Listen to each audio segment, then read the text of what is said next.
Okay, guess we're working. Hey guys, how's it going? I wanted to talk. Maybe I should move this. I feel like my steering wheel's in the way. Hope you guys don't mind. But I have to drive quite a ways, and I thought I would talk to you guys. So I've had many people request that I talk more about my religious trauma syndrome. And also I have my maps on. I'm not sure if it's going to function though. So I'll try to talk around maps. So if there's a lot of editing or cutting out, it's me cutting out maps. So you don't have to listen to that. I feel like I've left you guys in the dark regarding my religious trauma syndrome. I brought it up, and then I brought it up a couple other times, and then there was nothing. And I wanted to discuss why that was. Now, I really felt determined to talk about my religious trauma syndrome in the first place, just out of sheer, I felt like I couldn't... Turn left onto Chaparral Road. I felt like I couldn't go another day without talking about it. And so that's why I did. I understood the repercussions as to what would happen if I talked about my religious trauma syndrome. I had to talk about it because I don't know, I just felt like there were people that needed to hear me talk about it. And I don't think I'm special by any stretch of the imagination, but I do feel like I have a voice and it needs to be heard. And I think more people need to understand religious trauma syndrome. I think it is prevalent in many churches, and I think a lot of people don't know they have it. And that's the sad thing. And I understand me talking about it probably won't bring a lot of true believing whatevers, put the religion there. They won't bring a lot of true believing members of any church, to see the video. But I guess my hope is that somehow it'll weasel its way into those that need to hear about it. But I also wanted to create the video and the videos to be a friend. I just wanted to be a soft spot to land. So I wanted to talk about my update since having done those videos, and why I would do those videos, and why I have not done those videos. And so first and foremost, the reason why I would do them when I did them, aside from the first one, was because I felt safe in doing so. And then eventually, as time progressed, I didn't feel so safe to talk about the matters of the heart and the things that I felt. Another reason why I stopped doing the videos was because it seemed like whenever I did a video, sometimes I'd feel like people would come to me and kind of say that I didn't know what I was talking about, and that I needed to just talk to leaders of the church and that should straighten everything out, or I needed to seek counseling, preferably a church counselor. And that's just stuff I didn't want to hear. So let's think of it this way. If you're in a relationship and that person is abusive, should you go through, I guess maybe I'm seeing this wrong, but if you're in a relationship that's abusive, should you remain in that abusive relationship or take counseling with someone who's of the same mindset of your abusive significant other? And so that's kind of how I felt when I would express to people my feelings regarding the church and the pain I had regarding the church. And then they would say, oh, why won't you talk to the leadership of the church and then they can help you? That doesn't do anything, because it's the leadership that put me where I'm at. Granted, some leaders are better than others, and I do want to believe that the teachings of Christ are good, true, and pure, and it's the people that mess up everything. I get that. So I don't feel like it's the organization that is perfect. So therefore, I think I should have every right to say and feel how I want to feel about a certain organization that really hurt me and that really effed up my life. I feel like I'm in a much better place where I don't hold so much fear regarding my feelings on the church and how I was raised in the church and how the church operates in some ways and how that upsets me. For me, leaving the church, which I don't necessarily know if I've left the church. I'm using these. I don't know if I've left the church, simply because my church teaches to be that of Christ. So, that's what we're taught, is we're taught to be of Christ. And that's how I strive to live my life. Every freaking day is to be like Christ, to live like Christ, to love Christ, and to just be an example of His. I know I have also, other beliefs that I have mixed in all of this that I've talked to you guys about. But I do truly believe that the purpose of this life is not to be a part of a certain church, but it is to just love one another. And if you can get closer to Christ being in a certain church or living a certain way, then cool. It is not my responsibility, neither is it yours, to tell someone how they should live so that they can love one another better. But I'll tell you some of my experiences since posting those videos, and some of them have been great and some of them have not been so good. When I initially uploaded that very first video, I had maybe a couple people who were upset by it. I was asked to have it taken down, and it stunk because these were people that were close to me, and for them to kind of not support and accept, nor try to understand what I was going through, or to tell me that oh, you just don't get the way the church really teaches, stuff like that. That hurt. But on the flip side of that, I found so many people who are caring and compassionate, and even though they didn't necessarily understand what I was going through, they still showed their love and care for me by staying by my side. And I do understand that many of you, as my viewers, might not have that luxury of having people who will stay by your side and support you throughout it all. And that's so upsetting to me, because I understand how it feels to need to leave the church. I get it. And to not have the support is definitely difficult. So my advice, I guess, would be to find new friends. You are the product of your 5 closest friends. And so if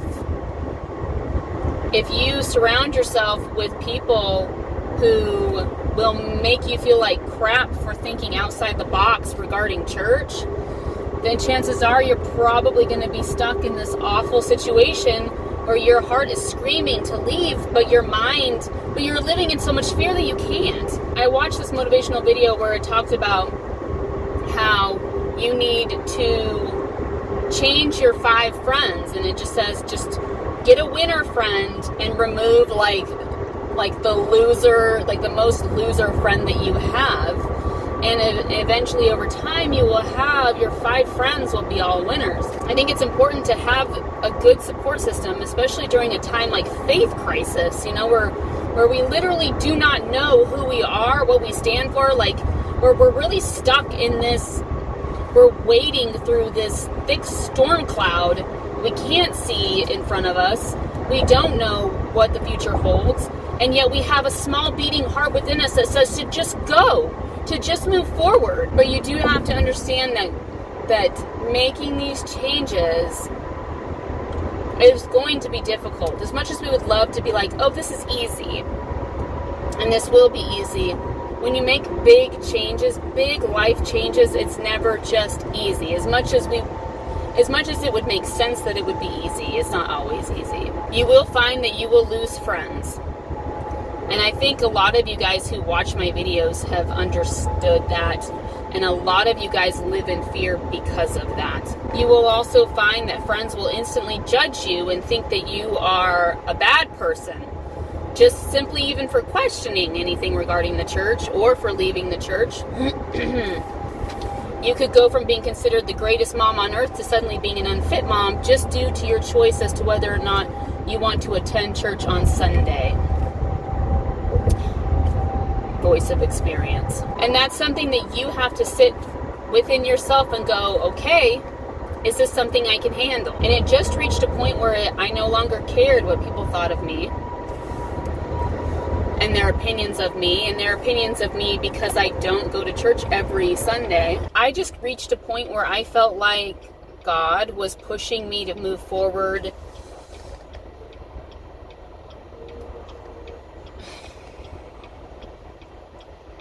It's hard to, let me try to rephrase this so that it maybe makes more sense. I went through like a huge existential crisis around like 2011, 2010, 2011, 2012. This massive existential crisis. Who am I? You know, the whole kit and caboodle that could come with an existential crisis.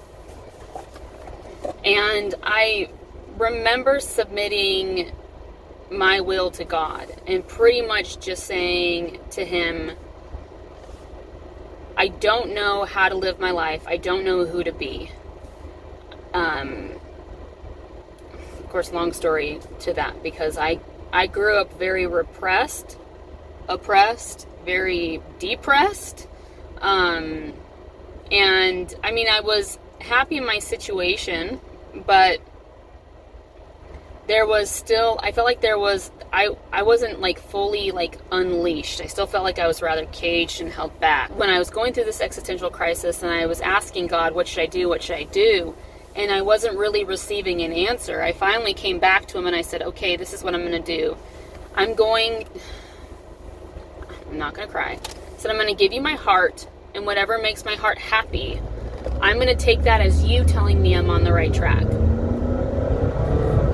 And so that's what I did, was I was just listening to my heart. Because everything around me, I didn't know who to turn to necessarily. You know, I knew that my situation with an existential crisis, I mean, like, I didn't even know it was an existential crisis. I literally thought I was going through an identity, like, disorder, or something. Like, I completely was just lost in who I was. I thought it was like a midlife crisis, but I was like, how old was I then? Like 28 or something? 27? I can't remember. Like, and I'm thinking, wow, I'm going through a midlife crisis this young? And then I thought, no, it must be a personality crisis or a personality identity disorder thing. And then I realized that it was an existential crisis. This is probably me being judgmental, and I should not have been judgmental, but I didn't feel as though anyone in my circle could really give me the advice that I was searching for. And I knew everyone in my circle would have great advice, don't get me wrong, but I truly felt deep within that the advice that I needed had to come straight from God, and the only way I knew how to hear God was through my heart.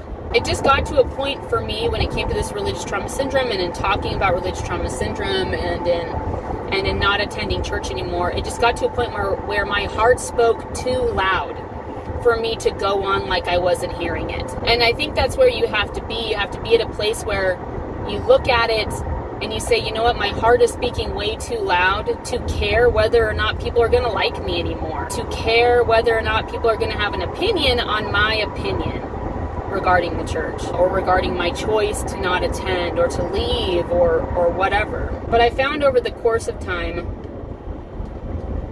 that I did have some friends who didn't agree with me, and that's fine. You know, that's their opinion, that's their choice, that's their life, that's their story, and that's okay. I did find, though, that those who were really woven into the church, that those friendships kind of fizzled away.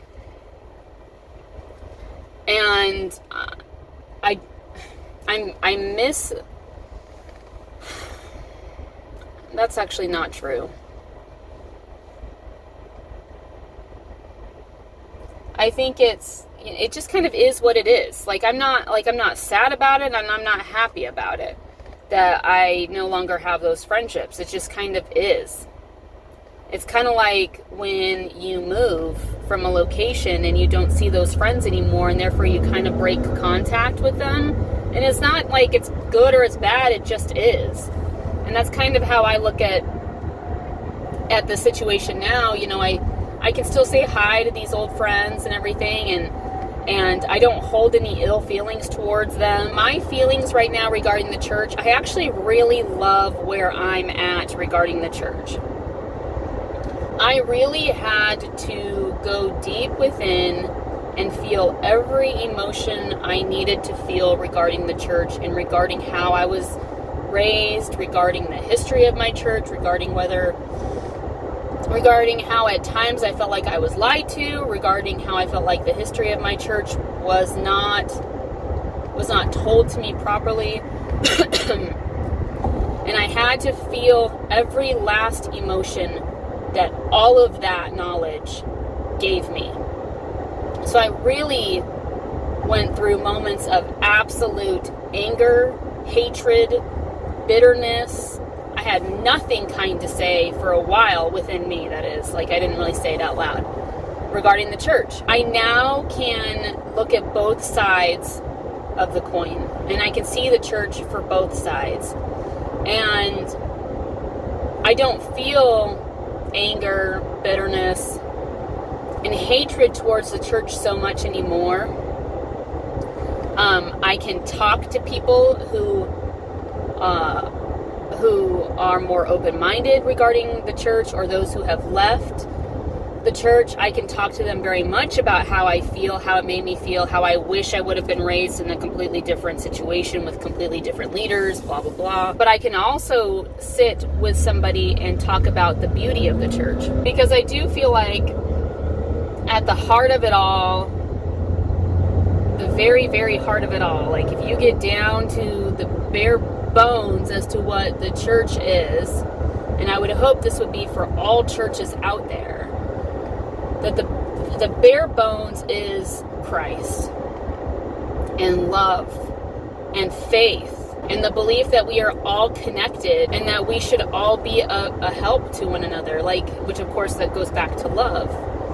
So that's where I'm at right now with the church, is I can see both sides of the coin. I can see where it wasn't good. I can see where things were not okay. I can see where my life was hurt and shattered.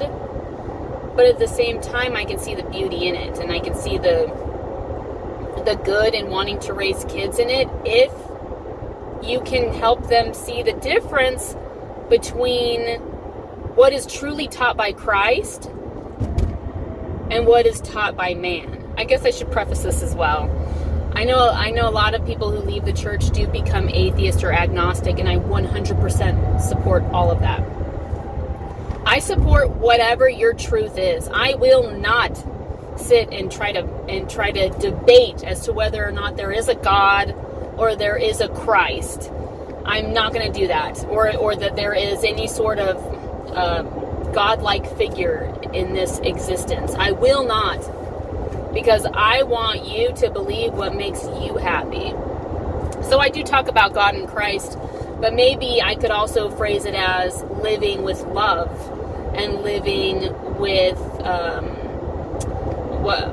you could live with faith, and just, you could talk about it as the universe or the law of attraction, the attitude of gratitude, those kind of things. So I do understand that this is very Christ-centered, and I understand that many of you guys are not in that same mindset. So I do apologize that I am talking more Christ and more Christian. But I think that's just kind of where I'm at right now. I have explored many different things outside of my church, and I believe many, many different things. But I guess when I talk about Christ and when I talk about God, it's a more of a universal understanding. If you want to know my core beliefs, I believe that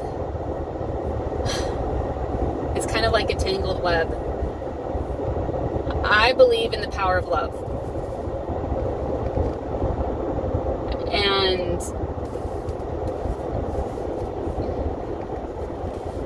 I believe that everyone deserves love, and I believe that love is so powerful. I believe in anyone who teaches of love and who lives through love. And so, of course, the main person I know that does that or has done that is Christ. So that's why I talk about him, because he's my ultimate example. And he loved unconditionally. I've only experienced a few times where I have felt true unconditional love, and how life-changing that is. And ever since then, I have strived to live that same way. And to love others without conditions. Because how they live their life holds no bearing on me, and it's none of my business. I have enjoyed surrounding myself with people who love unconditionally and who aren't so busy about the information of other people, or who aren't so busy with putting their nose in everyone else's business and then wanting to spread it to everyone. I don't understand it. That's not my life. It's not my life anymore. I will admit that used to be my life. I loved gossip and I loved being in the know of everything. But the older I get and the more I love, or I try to love without conditions, the more I just don't care. Because it takes too much effort and it removes the love within to look at someone and think about their life and what they're doing with it.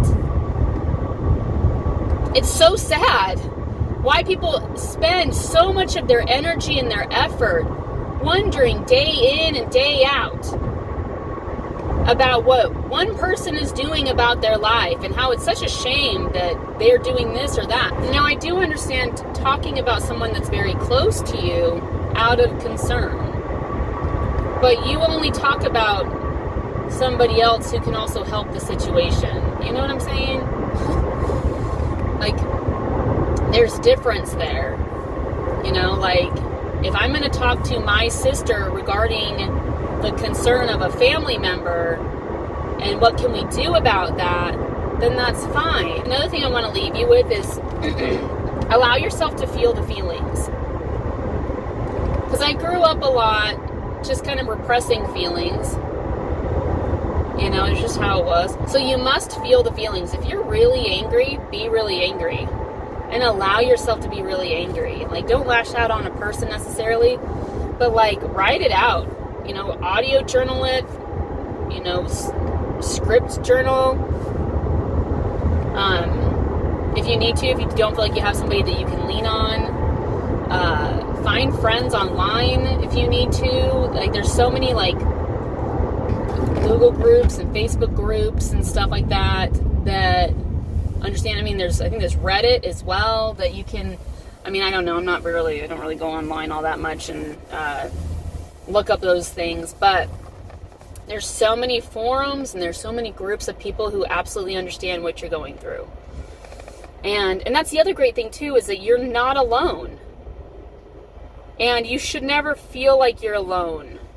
I mean, I understand in the moment that you're in, it feels rather lonely. But you should never feel like you are the only person in this world of 7, 8, however many billion people, that you're the only one going through what you're going through. Because you're not. Feel how you feel. Let yourself feel it. Let the emotions ride out. Be angry as long as you want to be angry. But do be angry so you can release it and let it go. Because holding it down and letting it control your life will literally leave you unhappy. And I do feel like we are to live this life in happiness. Get a punching bag and punch the snot out of it. And then move on. And then when you want to cry, cry about it. When you want to laugh, laugh about it. When you want to have peace, feel peace. And you will find that you will go through many rounds of this mourning process. Well, you will go through denial, and then grief, remorse. I don't know all the stages of grief, you know, and then you'll go through the anger and acceptance, and then you'll find that you'll go through it again. Because there's so many layers to the church ingrained within us that we have to let go of. So yes, you might go through a grieving process of one layer, only to have to go through the grieving process of another. So let yourself feel it. But open your heart up to be accepting, to moving on from it. You know, I had a girlfriend who was like, hey, you want to join this Facebook group of moms that like left the church? And this was like a long time ago. So do you want to join this Facebook group of moms who have left the church? We get together every 6 months and we just hang out and we have a good time. And then she went on to talk about it, and it's pretty much this like weekend getaway every 6 months where all they do is just slam the church. And I thought, I don't want to be in that situation. I'm trying to like better my life. I don't want to grovel and wait around in negativity, even though this organization hurt me so much, right? And so I was like, yeah, no thanks, because while I'm sure it's fun to make new friends and we have a common interest in that, you know, we no longer attend church or whatever, I don't think it's okay to just sit around in the negativity of it all and just bash and bash and bash, because what you're doing is just perpetuating the negative. So you're going from feeling negative within the church to now feeling negative outside of the church. That doesn't do you any good. We leave the church, at least my reasoning for leaving the church is to feel better. And then if I feel like I should come back to church, then I'll come back to church. But I want to be happy. I want to have a happy life. I want to wake up every morning happy and free and understanding that I'm a free agent and that I can do whatever the hell I want, because according to the Christian religion, I have a Christ who died for me to be free and to be happy. So why not live every life in a happy, free environment and not weigh myself down with negativity? It doesn't work anymore in my brain. That just doesn't click. So that's everything. If you have any questions or comments, let me know down below. I'm going to try to do more of these, and they might end up being just in my car. So I hope you don't mind, but I'll talk to you guys later. I'll catch up.